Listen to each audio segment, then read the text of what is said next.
tax na ñoom daal ñu ne duñu nangu benn tentative de manipulation ni ki démb Babacar seen communiqué loolu la juñu nee nañ duñu nangu benn intimidation aucune falsification également des faits ñoom tamit duñu ko nangu. waaw dafa am lu bare bari lu ñu wax loo xam ne dama ko bokk ak ñoom te ma partagé ko ndax démb jot naa koy exposé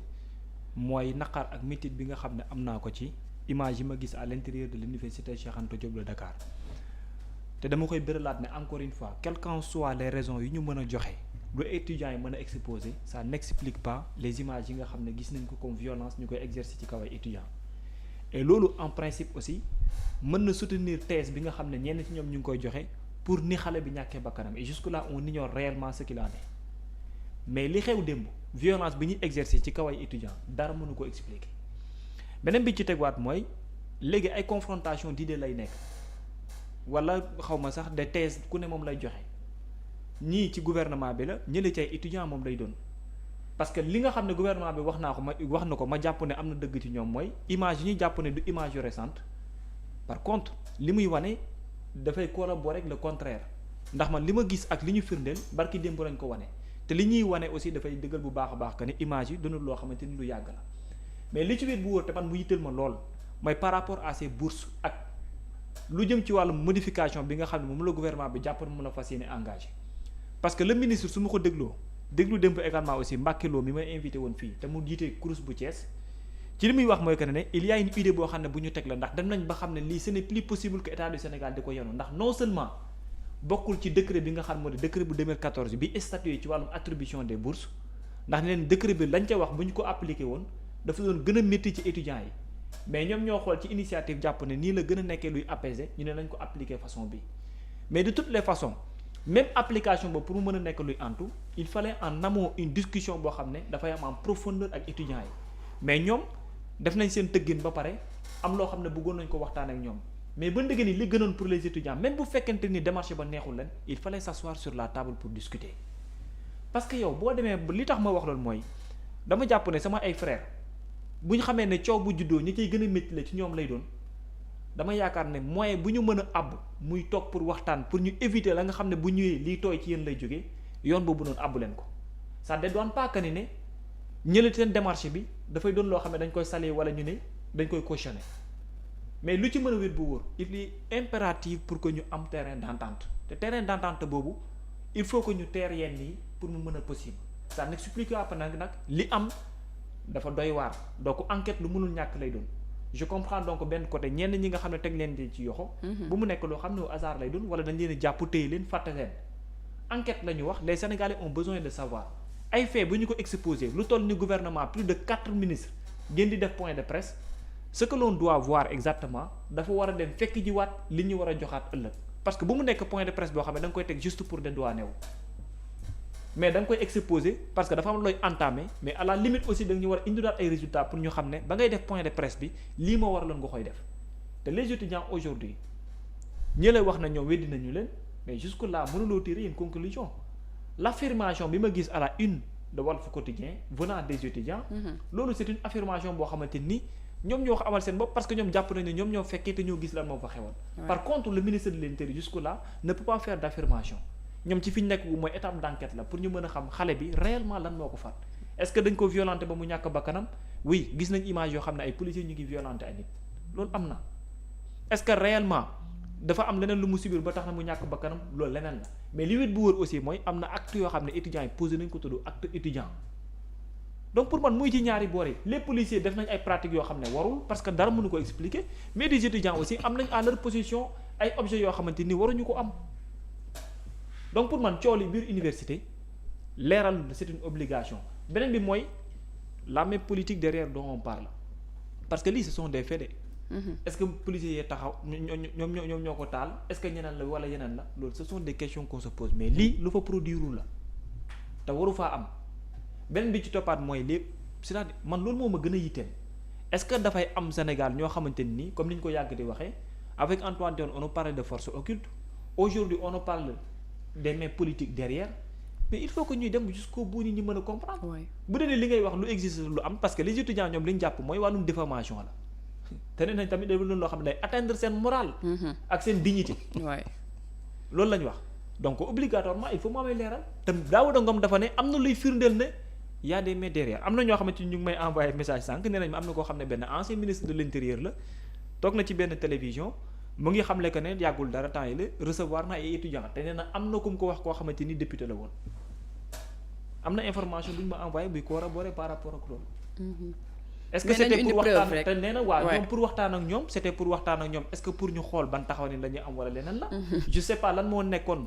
objet wu waxtaan boobu noonu mu sumb ak ñoom. c'est ça mais ñi xam ne nii transféré nañ xaalis ñooñu te ñu xam ko nañ ko xamal nit ñi pour ñu comprendre. lii la looloo tax preuve yi daal mooy li Bira wax nee na waaw. daal on a besoin des preuves il ne suffit bien. pas seulement de dire que diw moo def wala diw moo def mais nañu apporter des preuves par rapport ak propos yi nga xam ne moom la ñuy yëkkati opposition bi la y a d'autres mains yoo xam ne ñoo nekk ci ginnaaw on a besoin xam lu tax ma wax juste loolu. oui parce que c'est pas la première fois. c'est pas la première fois ça se répète. Le 11 mars 2011 da ngeen fàtte bi ñuy accusé Thérèse Faye Diouf ak compagnie que ni dañ doon waajal coup d'état kan moo fàtte loolu. 11 mars 2011 Thérèse Faye Diouf elle était étudiante à l'UCAD. tey Ouais. Thérèse Faye Diouf mi nekk député nekkoon fi ministre. waay Cheikh Tidiane Sy ministre de l'intérieur à l'époque. waaw woote na conférence de presse minuit. minuit kan mooy woote conférence de presse minuit la woote conférence de presse di xamle ni ñooñu dañ doon waajal coup d'état. après ma jox la bu 2006. c'est grave coup d'état venant des étudiants. 2011. mars 2011 la Cheikh Tidiane Sy ministre de l'intérieur à l'époque woo presse bi à 0 heure di leen xamal ni dañu jàpp ay étudiants yu doon waajal coup d'état te Thérèse Faye Diouf mii ci la bokkoon étudiants. waaw donc c'est pas seulement les infos yu jóge ci ay autorités moo ñu doy non non non. mais beneen bi bu 2006 bi. 2006 bi fàttali ñu ko. jamono jooju dafa amoon une certaine tension sa jamonoy Côte d'Ivoire ak Sénégal demeen dañoo ne woon Laurent Gbagbo moo jël benn opposant mag à l'époque 2006 bu président Abdoulaye Wade ñàkk na bakkanam yàlla na ko yàlla yërëm ñu ne Laurent Gbagbo moo ko financé moom pour que mu financé ay étudiants à l'université pour taal université parce que mu opposant loon Laurent Gbagbo moom moo ko kii même. même fait yi. waaw chaque jour même financement étranger sax waxoon nekk en 2006 mooy liy buggaat doon expliqué keroog loolu noonu amoon na ci en 2006 pour dire que day jéggi sax yenn saa réew mi ñëw si li nga xam te ni moom moo kii parce que président bi fi nekkoon ñëw am Laurent Gbagbo il ne s'entendait pas à l'époque. Alors cette fois-ci donc suivi bi Bira ci la ñuy gën a insister parce que ay enquêtes yu bëri daal dinañ koy ubbi ci mbir yu bëri yu nga xam ne annoncé woon nañ ko mais par la suite duñu gis fan lay mujjee cette fois-ci est-ce qu'on peut espérer que bii moom dina am suite bu favorable. ils sont dans l'obligation ñi ñu arrêté wax nañ par exemple 177 interpellations. 177 interpellations 177. interpellation 105 barki démb la ñi ñu war a teelu tey au nombre de 72. waaw muy 177 interpellations d'étudiants. pour l'instant waay. Lors des échauffourées il y a eu 47 blessés du côté des FDS des policiers et un blessé grave 47 blessés ci côté FDS ak un blessé grave selon le ministre de l'Intérieur xam nga ni kon échauffourées yi nekkuloon xeer contre lacrymogène contre xeer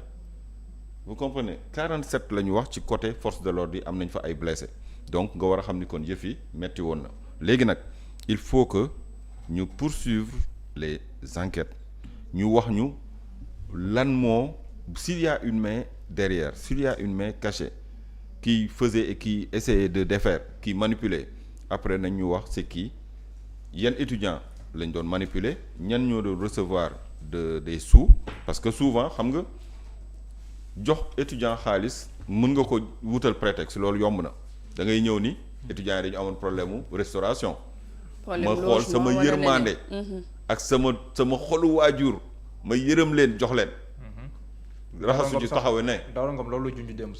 taxawe ne jëndal leen ay ticket xam nga bu njëkk autorité bu musaan ñëw di jàppale étudiants yi les autorités politiques maa ngi fàttaliku dañ doon naan tel monsieur may na tel millier de tickets aux étudiants jox ko les étudiants thiessois wala les étudiants ceci wala amical bu ko defee ñu distribuer tickets yi mais bu dee sous forme de xaalis la parce que tickets yi jënd ko yomb na da ngay dem université mën nga commander 5000 tickets restaurant mu nekk petit déj déjeuner wala waa petit déj ak déjeuner mais bu dee da nga jox xaalis étudiants yi aussi loolu pour prouver ko xam nga du yomb parce que ñi koy def muus nañ muus boo xam te ni du doon ay transfert loxo ak loxo dalal naa leen yow ku la dalaloo ay étudiants est-ce que aussi étude moo tax man la amicale yi il faut que ñu réguler ko ñu topp ko xool yan mesure lañ ciy jël du ñu bàyyi ngeen samp ay kuréel ci biir université bi yéen jàng lañ leen sant jàng leen. te université amul problème jàng lañ leen académique sant. université amul problème académique. non problème académique professeur yi bu ñuy laaj xaalis la ñuy laaj étudiants yi bu ñuy laaj xaalis la ñuy laaj condition de travail nekk na fa nekku fa loolu c'est autre chose mais à chaque fois bu coow amee xaalis la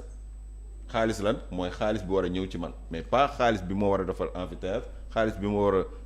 ma war a mettre dans les conditions de bien étudier et tout non xaalis ngay dégg tout le temps xaalis amicale yi il faut que ñu réguler ko s'il le faut nañu jël mesure yu ferme ñu suspendre lépp luy amical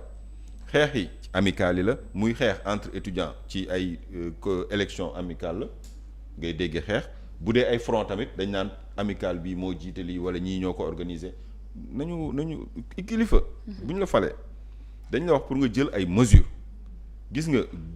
góom boo koy faj mënul neex il faut que mu saf da nga ciy def alcool désinfecté ko ak yeneen pour góom bi mën a cicatriser wu mën a wér donc nag day neex day naqari ñi ñu fal nañ jël les mesures idoines pas chaque fois di wut benn bouc émissaire boo ko defee benn yoon ñaari yoon day mel ni yow matoo li nga doon. Alors on enchaîne directement avec l'autre. que baal ma am rappeler benn information baal ma bëri na voilà qui vient des étudiants de Thiès. D'accord, vas-y. À travers le président de l'amicale président de l'amicale des étudiants de l'université Iba Der de Thiès du nom de Baye Modou Dieng. Mu may informé le directeur du CROUS a encore enfermé les restaurants. loolu la mu wax. nga fermer les restaurants waaw. nee na daal a encore refermé. maanaam Thiès daal foofu tamit université bi tëjaat nañu restaurant. ñu dimbale leen ci pour ñu ibbiwaat lu jëm ci wàllu. mais ñoom ils n'ont qu'à se tenir. parce que moom li mu wax fi démb mooy difficile. moom li mu wax fi démb mooy moom jox na ma explication. bi ma ko recevoir parce que nee na ma parfois dañuy bëgg a def. li ñuy wax maanaam lekkatu du ñu fay. mooy JST voilà très bien journée sans ticket. journée sans loolu ticket la ñuy bëgg a boobu def ñu nekk def parfois nee na duy am également. loolu c'est des milliards de pertes sumb ak moom dañuy bëgg a xëy sumb ko su ko defee mu tam mu am réplique gu mel noonu te pour éviter parfois yenn yi. moo tax il faut que ñu toog ci table discuter rek. discussion rek moom moo mën a résoudre. bi les est-ce que yaakaaroon ni waajur yi tamit ñoo war a wax ak seen doom yi yow jéye bu amee sa doom ñàkk fa bakkanam coow li muy bëri yow mi waajur bi yow yaay perte yow yaay ñàkk yow yaay endeuillé yow mais yow sa doom jàng nga ko sant pourquoi mu war fa dem di wut ay machette naan day xeex day jaamaarloog ay force de l'ordre lan moo ko jar alors que yow da nga war a ñaan abréger sa temps biir université am sa diplôme génn dugg dans le monde professionnel am liggéey yor sa njaboot pourquoi nga war fa nekk di xeex di wane ni maay guerrier bi ba ma nekkee fii dama doon xeex ñëpp xam nañ ma et après au finish loi nee naa la démb réforme yu bëri indi nañ ko université xeex na def na ay dégâts au finish réforme yi am na neex naqari réforme yi am na te tey ñu bëri ñu ngi koy subir mu nekk réforme yoo xamante ne yu ci bëri nee naa la teguwul ci loo xamante ni jaadu na te pourtant ñu ngi koy appliquer ñu doomu pauvre yi ak doomu baadoola yi rek ñoom ñooy subir. il faut que ñu privilégier la discussion entre li nga xam ne ñoo di étudiants yi ak ñi yor nguur gi waxtaan trouver une solution une bonne fois mu bañ a nekk loo xam ne tamit dafay amaat parce que chaque fois dañu koy gis nguur bu ñëw rek. dafay répété wu di waxtaan ak ñoom. loolu c'est juste par courtoisie. ouais nguur gi jël na fi ay décisions yu dul jeex muy concerner ay secteurs d'activité yuy dugal alal ju bëri ci biir réew mi te ñooñu kenn laaju leen seen xalaat da ngay xëy suba ñu génne benn article ni impôt da ngay fay li temps wala secteur bii léegi désormais da ngay def lii te dalay neex dalay naqari da ngay plier wu ci décision bi waaw ak yeneen transfert d'argent ak yeneen mesures yi du jeex du xaaj te am na yeneen yu ñëw parce que y a des niches de fiscalité yoo xam te ne nguur gi da koy exploiter te bu ñu ñëwee teg la yenn yi da ngay plié wu ñoo taam ñu naan leen yéen a am dëgg ba pare étudiant dafa am doole ñooy ëllëgu réew mi étudiant ba étudiant ni ko Hélène di waxe baax na daal étudiant rek étudiant yaakaar ni moom réew mi yow xamoo lu ceeb di jar xamoo lu gaz di jar xamoo lu diwlin di jar mën nga nekk université 5 ans 6 ans 7 ans 8 ans 10 ans mais ba pare nag université bi moom yow yaay gaynde gi yaa fay imposer say loi lu la neex nga fay def te pour faire voilà pour élever la voix pour certains dirigeants xam nañ ni c'est des raccourcis on sait tous comment ça se passe la plupart du temps fii gis nañ fi ay étudiants yoo xamante ni fexe nañ ba dem États-Unis jàngi continuer seen jàng lan moo leen ko may parce que ay dirigeants mouvement syndical la ñu woon di sonal nit ñi di perturber nit ñi am nguur yu fi nekkoon boo leen naree sonal nar leen perturber ñu wutal la benn offre wutal la benn porte nga dem may leen jàmm. may leen jàmm léegi nag ñenn ñi yaakaar nañ ni voix yooyu comme dirigeants yi kilifa yi ñu ngi may woo di waxtaan ak man rek c'est une porte ouverte ba nga xamante ni lu ma ci amul ci man la. ñoom ku laal loolu la ñuy bañ de parce que nee nañ seen dignité ak seen honneur. dignité wu quoi. dignité mooy nga jàng dañ tuumaal quoi en fait. dignité mooy nga jàng tuumaal tuumaal ne dañ leen di jox xaalis wala leneen. xam nga moom laa la xam nga affaire bi dafa am étudiant ak étudiant am na étudiant yoo xam ne ñu ngi jàng bokkuñu ci amical grève wuñu lijjanti wuñu lu dul seenum njàng. waaw loolu comprendre nga. grève bi li coow liy bëri yëpp c'est pas tout le monde estudiantin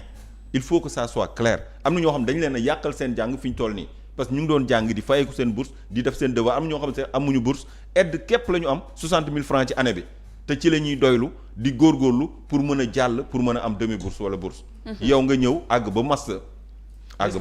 mais est-ce que bu ñu duggee foofu du garaaw parce que parfois muy am ñu wëyal temps le temps ñu wëyal daal dem ci beneen sujet bi dañuy dem di jàppale seen étudiant commune am ñoo xam ne mën nañ jàppale seen étudiant non loolu moom yàgg na loolu yàgg na les maires et tout bu dee côté boobu ci ndimbal li pour prouver ndimbal li lii moo ko tax a jóg du yomb d'accord moom laa doon wax sànq parce que bu dee côté boobu moom boo fa naree dugg du yomb parce que ñu daal di wëyal dugg ci beneen sujet bu ñu fas yéene waxtaanee mu am ay